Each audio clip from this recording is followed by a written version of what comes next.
ঠিক আছে। বেশ, আমি তোমাদের আজকে সি প্রোগ্রাম কী করে ওপেন করতে হয় সেটা তোমাদের শেখাচ্ছি। প্রত্যেকে আশা করি ডেস্কটপে লক্ষ্য করে দেখো দেব সি প্লাস প্লাসের যে আইকনটা, সেই আইকনটা চলে আসবে, যে দেব সি প্লাস প্লাসের আইকন শর্টকাট কি ডেস্কটপে নিয়ে আসবে। ওকে, ডেস্কটপে নিয়ে আসার পর ডবল ক্লিক করবে, দেব সি প্লাস প্লাস ওপেন হয়ে যাবে। এটা হচ্ছে দেব সি প্লাস প্লাসের উইন্ডো। ঠিক আছে, এটা মিনিমাইজ বাটন, এটা ম্যাক্সিমাইজ, এটা ক্রস। যদি কারো মিনিমাইজ হয়ে থাকে এটা ম্যাক্সিমাইজ করে নেবে। ঠিক আছে, দেব সি প্লাস প্লাস। এবার এখানে দেখো একটা ফাইল, এডিট, এগুলো মেনু বার। ঠিক আছে, পরেরটা হচ্ছে টুলস বার। ওকে, তো প্রথম প্রোগ্রাম ওপেন করতে গেলে তোমাদের যেতে হবে ফাইলে। ফাইলে ক্লিক করবে, ফাইলে ক্লিক করার পর নিউ। ঠিক আছে, নিউতে গিয়ে সোর্স ফাইলে ক্লিক করবে। সোর্স ফাইলে যেই ক্লিক করবে এখানে দেখো আনটাইটেল 1 বলে একটা আমাদের ফাইল ওপেন হয়ে গেল। প্রথম নামটা আনটাইটেলে থাকবে। ওকে, তাহলে আমরা যে প্রথম যে প্রোগ্রামটা আমরা বানিয়েছি আজকে, সেই প্রোগ্রামটা হচ্ছে দুটি নাম্বারের যোগফল। কি নাম্বার? Integer number. দুটোই দেখিয়ে দেবো, প্রথম ইন্টিজার, তারপর ফ্লোট। প্রথমে আমরা টাইপ করবো hash include INCLUDE, hash include angular bracket. দেখো যেটা বলছিলাম, অ্যাঙ্গুলার ব্র্যাকেট একবার ওপেন করলেই ওটা ক্লোজ চলে আসবে। ঠিক আছে, এর মধ্যে লিখছি stdio.h, angular bracket close. Angular bracket close করার দরকার নেই, যেহেতু ক্লোজ হয়ে গেছে। কিবোর্ডে এন্ড কি দাবাবে, দেবে ডান দিকে এন্টার কি, ডান দিকে দেখবে এন্ড কি, হোম কি, ডিলিট কি এসব আছে। এন্ড কি দাবাবে, এন্ডে চলে যাবে, দেন এন্টার দেবে। ঠিক আছে, এবার লিখবে মেনের ফার্স্ট ব্র্যাকেট ওপেন করলে দেখো ফার্স্ট ব্র্যাকেট ক্লোজ চলে আসবে। আবার এন্ড কি দাবাবে, এন্ডে চলে গেল, দেন এন্টার দেবে, হয়ে গেল। তারপর দেখো দ্বিতীয় বন্ধনী ওপেন করলেই দ্বিতীয় বন্ধনী ক্লোজ চলে আসবে। এবারে এন্টার দিয়ে শুরু করতে হবে। এখানে ডিক্লারেশন পার্ট, অর্থাৎ আমরা যা যা ভেরিয়েবল নেব এখানে ডিক্লেয়ার করতে হবে। প্রথমে আমরা কী করছি, ইন্টিজার টাইপ ভেরিয়েবল নিচ্ছি, ইন্টিজার স্পেস আইএনটি, ইন্টিজার মানে আইএনটি দিতে হবে। ভেরিয়েবল নিচ্ছি a, b, c,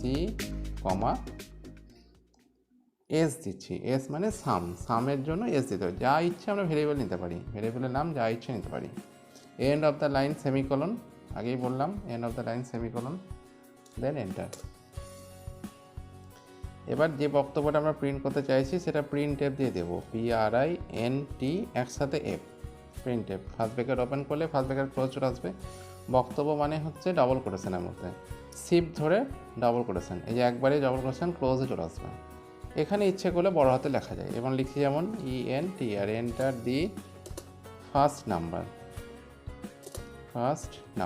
ঠিক আছে, বাইরে এন্ড কি দেওয়া হবে, বাইরে চলে যাবে, দেন সেমিকোলন, দেন এন্টার।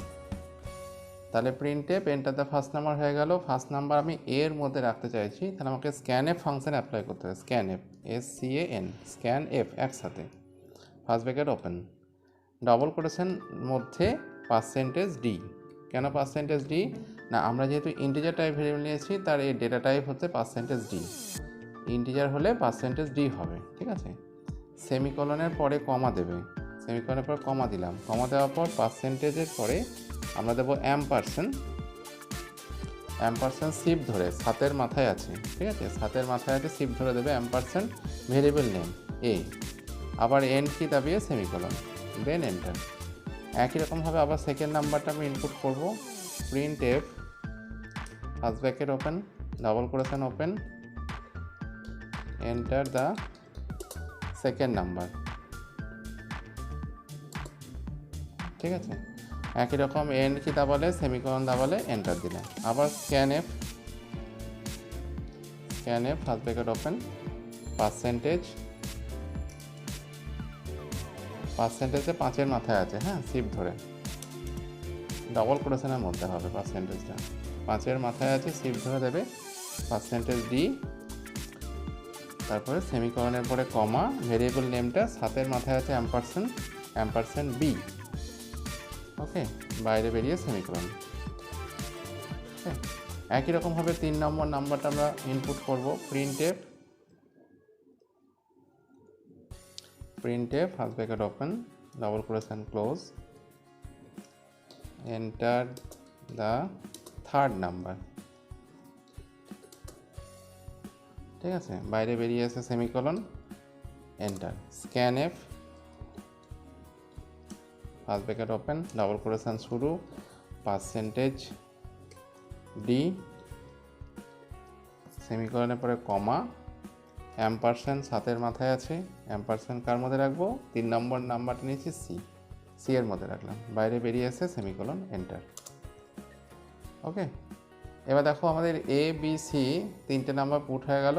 এ বি সি এর মধ্যে 3টে ভেরিয়েবলের মধ্যে 3টে নাম্বার আমার পুট হবে যখন আমরা প্রোগ্রামটা রান করবো, সব দেখাচ্ছে ওটা।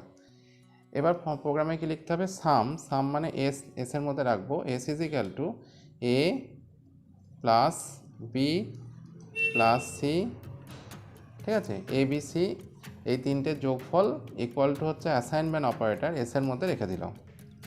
এবার এস এর মধ্যে আমার অ্যান্সারটা রইল, এস এর মধ্যে উত্তরটা রইল 3টে নাম্বার যোগফল। তাহলে এসকে আউটপুট হিসেবে দেখাতে হবে, তাহলে এসকে প্রিন্ট এফ স্টেটমেন্টের সাহায্যে আউটপুট দেখাতে হবে, ঠিক আছে। Print F bracket open, double quotation শুরু, দি সাম অফ 3 গিভেন, যা ইচ্ছে লিখতে পারো, এখানে ভাষা যা ইচ্ছে লিখতে পারো, গিভেন নাম্বার ইজ, বক্তব্য শেষ হওয়ার পরে ওই ডবল কোটেশনের মধ্যেই থাকবে পার্সেন্টেজ ডি, কারণ ভেরিয়েবলটা আমরা এসটাও নিয়েছি পার্সেন্টেজ ডি, তারপর সেমিকোলনের ডবল কোটেশনের পরে কমা দেওয়ার পর ভেরিয়েবল নেম, কার মধ্যে অ্যান্সারটা আছে, এস এর মধ্যে আছে, তারপর বাইরে বেরিয়ে এসে এন্ড কি দেওয়া বাইরে বেরিয়ে গেল, দেন সেমিকোলন, দেন প্রোগ্রামটা শেষ, এন্টার না দিলেও চলবে যেহেতু এটা লাস্ট লাইন।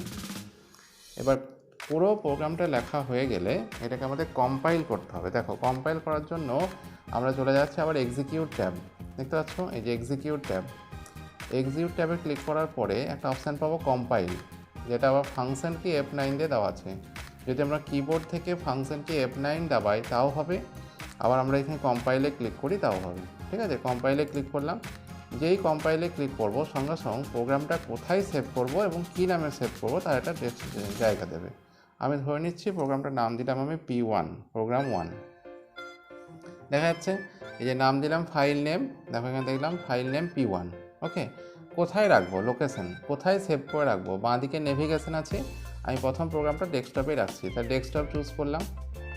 এছাড়াও তুমি নিজের ফোল্ডার বানিয়ে সেভ করতে পারো, কোনো অসুবিধা নেই। ডেস্কটপে রাখলাম, ডেস্কটপে গিয়ে P1 নামে সেভে ক্লিক করছে, যে সেভ বাটন আছে সেভে ক্লিক করলাম। যখনই সেভ বাটনে ক্লিক করব সঙ্গে সঙ্গে নিচে দিয়ে কিছু মেসেজ দেবে, ঠিক আছে। মেসেজটাতে লক্ষ্য করে দেখো এখানে এই জায়গাটায় এরর এবং ওয়ার্নিং যদি 0 হয়, এরর দেখো 0, ওয়ার্নিং 0, এরর এবং ওয়ার্নিং যদি 0 হয় তাহলে প্রোগ্রামটা সম্পূর্ণরূপে কম্পাইলেশন হয়েছে, অর্থাৎ সম্পূর্ণরূপে 0-1 করে ভেঙেছে। কখন হবে না, আমি ধরে নিচ্ছি যে এই শেষ লাইনে আমি সেমিকোলনটা তুলে দিলাম, শেষ লাইনে সেমিকোলনটা মুছে দিলাম, এবার আমি কম্পাইল করছি, এখানে গিয়ে কম্পাইল করছি। আবার কম্পাইল করার সঙ্গে সঙ্গে একটা লাইন এখানে দেখিয়ে দিল এবং নিচেও দেখো একটা লাইন নাম্বার দিয়ে দিয়েছে যেখানে before semicolon, expected semicolon before এটা, ঠিক আছে। তো আমাদেরকে সেমিকোলনটা যখন একটা লাইনে রেড কালারে দিল সেমিকোলন মিসিং, তার মানে বুঝতে হবে ওপর লাইনে সেমিকোলনটা নেই, তাহলে ওপর লাইনে ক্লিক করার পর সেমিকোলনটা দিয়ে দিলাম। ওকে, যা চেঞ্জ করব আবার কিন্তু কম্পাইল করতে হবে, এখানে গিয়ে কম্পাইল করতে হবে, আবার যা চেঞ্জ করব কম্পাইল হয়ে যাবে। দেখো লক্ষ্য করে এরর এবং ওয়ার্নিং 0-0 এসে গেছে। এবার রান করতে হবে প্রোগ্রামটা, এই এক্সিকিউট অপশানে গিয়ে সেকেন্ড লাইনে আছে দেখো রান, যেটা আমরা ফাংশন কি F10 এর সাহায্যে করতে পারবো, ঠিক আছে। রানে যদি ক্লিক করি বা F10 দাবাই তাহলে আমাদের কাজ হবে। আমরা এখানে রানে ক্লিক করে দিলাম, ক্লিক করার সঙ্গে সঙ্গে দেখো প্রোগ্রামটা রান মোডে চলে গেল। এখানে দেখাচ্ছে enter the first number, enter the first number, আমি পুট করলাম হয়তো ফার্স্ট নাম্বার 10, দেন এন্টার দিলাম। এন্টার দেওয়ার পর সঙ্গে সঙ্গে কম্পিউটার বলছে এন্টার দ্য সেকেন্ড নাম্বার, এই যে এন্টার দ্য সেকেন্ড নাম্বার চাইছে, এখানে দিলাম হয়তো আমরা 20, ঠিক আছে। এন্টার দ্য থার্ড নাম্বার দিলাম আমরা 30। এবার 3টে নাম্বারের যোগফল কত হয়, 30, 20, 50, 60, দেখি আমাদের কম্পিউটার অ্যান্সার কত দেয়। এন্টার দিলাম, সঙ্গে সঙ্গে দেখো বলছে দি সাম অফ 3 নাম্বার ইজ 60, ঠিক আছে। তাহলে আমাদের প্রোগ্রামটা ঠিক আছে, 3টে নাম্বারের যোগফল, ইন্টিজার নাম্বারের যোগফল দেখিয়ে দিল। আবার ক্রস করলাম, ক্রস করার পর যদি আবার নতুন করে আমরা অন্য 3টে নাম্বারের যোগফল চাই, আবার আমরা রান করব, এখানে গিয়ে এগেন রান করব, আবার অন্য 3টে নাম্বার দিচ্ছি। ধরে নিচ্ছি আমরা ছোট করে বলি, ধরো দিলাম আমরা একটা 5, এন্টার, সেকেন্ড নাম্বার দিলাম 6, এন্টার, থার্ড নাম্বার দিলাম হয়তো 9, ঠিক আছে। সঙ্গে সঙ্গে এন্টার দিলাম, এন্টার দেওয়ার পর দেখো অ্যান্সার দেখিয়েছিল 20, ঠিক আছে, তাহলে আমরা যে কোনো নাম্বার নিয়ে এর যোগফল পেয়ে যাচ্ছি। এটাই হচ্ছে 3টে নাম্বারের যোগফলের প্রোগ্রাম। ঠিক আছে, এবার যদি কোনো সময় প্রোগ্রামে কোনো চেঞ্জ করি, হয়তো আমি প্রোগ্রামে কোনো জায়গায় কোনো চেঞ্জ করলাম, যদি চেঞ্জ করি তাহলে কিন্তু কম্পাইল করলেই ওটা সেভ হয়ে যাবে। কম্পাইল করলেই কিন্তু ওই নতুন করে সেভ করা দরকার নেই। কম্পাইল করলে যে প্রোগ্রামে সেভ করেছে প্রথমবার সেখানে গিয়েই সেভ হবে। ঠিক আছে, দেখে নিচ্ছি। ধরো প্রোগ্রামটা আমরা বন্ধ করলাম, এই ক্লোজ করে দিলাম, প্রোগ্রামটা ক্লোজ করে দিলাম। এবার প্রোগ্রামটা আমরা যেখানে সেভ করেছি সেখানে চলে যাবো। দেখো ডেস্কটপে লক্ষ্য করে দেখো, বলেছিলাম দুটো প্রোগ্রাম সেভ হবে, একটা p1.cpp একটা p1.exe। ঠিক আছে, এটা অবজেক্ট ফাইল হিসেবে রান যখন করবে তখন exe-তে সেভ হয়। ডেস্কটপে লক্ষ্য করে দেখো, আমি সিলেক্ট করে দেখাচ্ছি, একটা p1.cpp একটা p1.exe। যদি তোমার exe-টা ডবল ক্লিক করো তাহলে একটু সমস্যা আসবে, পরে বলছি। এখন তোমরা exe-টা ডবল ক্লিক করো না, তোমরা প্রথম এটা cpp যেটা আছে সেটা যদি ডবল ক্লিক করো তাহলে তোমাদের dev.c++ এনভায়রনমেন্টে আবার প্রোগ্রামটা ওপেন হয়ে যাবে। ঠিক আছে, এগেন তুমি রানও করতে পারো, মডিফাইও করতে পারো, সবই করতে পারো, কোনো প্রবলেম নেই। ঠিক আছে, বোঝা গেছে প্রোগ্রামটা? এরপর যদি আমরা এটাকে ফ্লোট নিই, আগে বললাম যে ফ্লোট টাইপ যদি ভেরিয়েবল নিই তাহলে কোথায় কোথায় চেঞ্জ করতে হবে। দেখো এই যে ইন্টিজার আছে, এই ইন্টিজারটা চেঞ্জ করে আমরা এখানে নেব float, float a, b, s সবগুলো ফ্লোট। এবার ফ্লোট নিলে হবে %d যেটা আছে সেটা মুছে দিয়ে %f করতে হবে। ঠিক আছে, ফ্লোটের ডেটা টাইপ হচ্ছে %f। প্রত্যেকটাই আমার ফ্লোট নিয়েছি তাই %f করতে হবে, এটাও তাই %f, এবং আউটপুট যেখানে দেখেছি সেটাও ফ্লোট তাই %f হয়ে গেল। এবার চেঞ্জ করার পর কম্পাইল করতে হবে, যা চেঞ্জ করব কম্পাইল করলে ওই প্রোগ্রামে কম্পাইলেশন হয়ে যাবে। দেখো এরর 0, ওয়ার্নিং 0, কোনো এরর নেই, ওয়ার্নিং নেই। এবার প্রোগ্রামটা রান করতে পারবো। এক্সিকিউটে গিয়ে আমরা রানে ক্লিক করব, রানে যেই ক্লিক করব রান মোডে ওপেন হয়ে গেল। এবার আমরা পুট করছি ধরো 10.25। ঠিক আছে, দশমিক বিন্দুযুক্ত নাম্বার পুট করলাম 30.55, এন্টার দিলাম। আবার দিলাম হয়তো 60.40। দেখো 3টে নাম্বারের যোগফল দেখিয়ে দিল কত, 101 এত।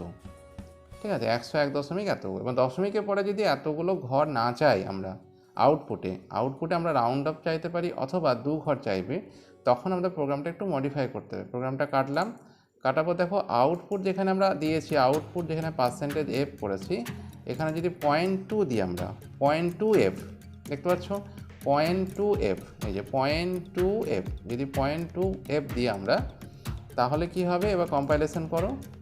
কম্পাইল করার পর আবার আমরা রান করব, যা চেঞ্জ করব কম্পাইল, মনে থাকে যেন, যা চেঞ্জ করব প্রোগ্রামে মডিফাই করব কম্পাইল, দেন রান। রানে ক্লিক করলাম, আবার প্রোগ্রামটা রান হচ্ছে। এবার পুট করছি 10.25, এন্টার। ধরো 60.35, এন্টার। 54.21। সঙ্গে সঙ্গে দেখো আউটপুট দেখালো 124.81। তাহলে পয়েন্টের পরে 2 ঘর নিতে গেলে আমাদের কোথায় চেঞ্জ করতে হবে সেটা তোমরা নিশ্চয়ই বুঝতে পারছো। এই জায়গাটা চেঞ্জ করলাম 0.2, তার জন্য দশমিকের পর 2 ঘর এসছে। ঠিক আছে, তাহলে এই যে আমরা নিলাম ফ্লোট টাইপ ভেরিয়েবল সেটাও দেখানো হলো। আশা করি তোমরা বুঝতে পেরেছো। ওকে, তোমার প্রোগ্রামটা পাঠাচ্ছি, তোমরা দেখো, dev.c++ লোড করো। এইভাবে প্রোগ্রাম তোমাদের বানিয়ে দেবো, আশা করি বুঝতে পারবে। যারা কম্পিউটার আছে তারা কম্পিউটারে প্র্যাকটিস করবে, যাদের নেই তারা একটুখানি আমি যেভাবে পড়াচ্ছি একটুখানি দেখো, বোঝো, নেট সার্চ করো, তাহলেই পারবে। ওকে।